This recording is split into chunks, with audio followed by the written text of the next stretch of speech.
In some ways, it's the women that are embracing the masculine archetype in some ways that are being successful.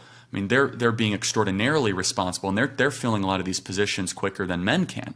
I mean, they're graduating in higher rates of college, and they're declining motherhood, or they're at least suspending it throughout the West, which is, you could argue for either ways. There's reasons for that.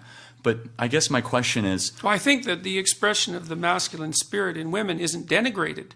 Like, women don't get accused of contributing to the patriarchy even when they take positions in society that you would think are fully patriarchal.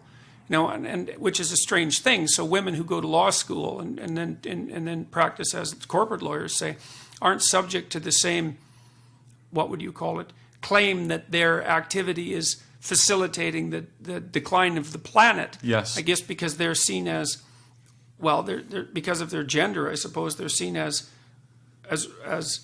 leaders of the rebellion against the patriarchal spirit, even though structurally it boils down to the same thing. Sure. So that masculine, classically masculine, symbolically masculine yearning for hierarchical productivity and competition is rewarded in women, but not in men, and which is also a very perverse thing, because it doesn't make any sense conceptually. It makes sense through the postmodernist view, which is they're just undoing the oppressorship of the man of the last 150 years. So the ends justify the means. That's the way they look at it. Whatever power women can take from men is a good thing. That's the way they look at it. Well, there's a funny thing about that, too, that like I reviewed this in 12 Rules for Life. I was looking at some of the Pew Research data, and I don't remember the figures precisely, but over the last 15 years, the percentage of women young women who claim that they would like to be married in a permanent relationship has gone up a substantial amount. I don't remember what it was, 50% approximately springs to mind, but a lot. At the same time, it's declined almost the same degree among young men.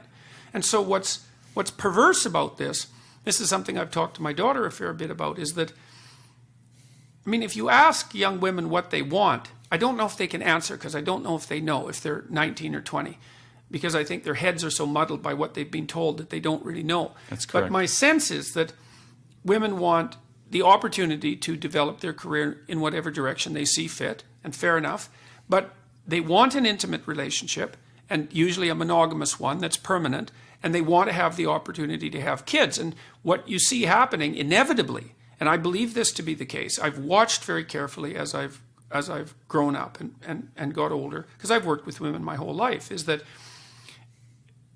women are less compelled by their career as they approach their 30s, and more compelled by the desire to have a permanent relationship and a family. Biological too, I would argue too. I mean, I think it's a biological necessity, because women have to have children relatively young. That's correct. But it's interesting to watch it phenomenologically, and even the women that I've seen who've had very high power careers, is that as they move into especially their early 30s, they start to realize that the career is a pretty one-dimensional enterprise, even if it's a good career, because even good careers are still jobs, and good careers are also very hard jobs. They're like 70-hour-a-week jobs, and they're full-bore commitment jobs.